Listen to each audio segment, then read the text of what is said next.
अजित पवारांचा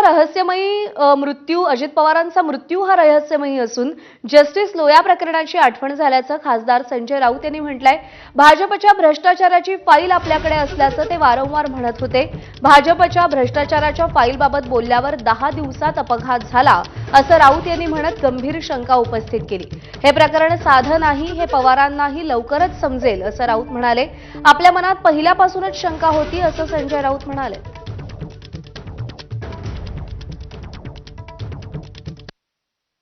पवार साहेबांची जी क्लिअरिटी आहे ती पहिल्या दिवशी त्यांनी केली, पण हळूहळू त्यांनाही कळेल हे प्रकरण साधं नाहीये। अजित पवार जे वारंवार सांगत होते माझ्याकडे भारतीय जनता पक्षाच्या घोटाळ्याची फाईल आहे आणि मी उघड करीन, हे त्यांनी 15 जानेवारीला सांगितलं।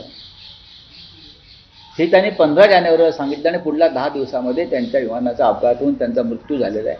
हे रहस्यमय आहे। मला जस्टिस लोहियाची आठवण येते। माझ्या मनात पहिल्या दिवशी शंका आली।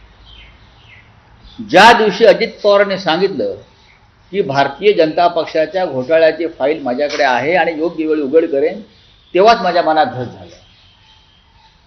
तेव्हाच याचा अर्थ असा होता की अजितदादांनी भारतीय जनता पक्षातून बाहेर पडण्याचा निर्णय घेतलेला आहे। दरम्यान अजित पवारांच्या अपघातावर काही नेत्यांनी शंका उपस्थित केली आहे। संजय राऊतांनीही यावर प्रश्नचिन्ह उपस्थित करत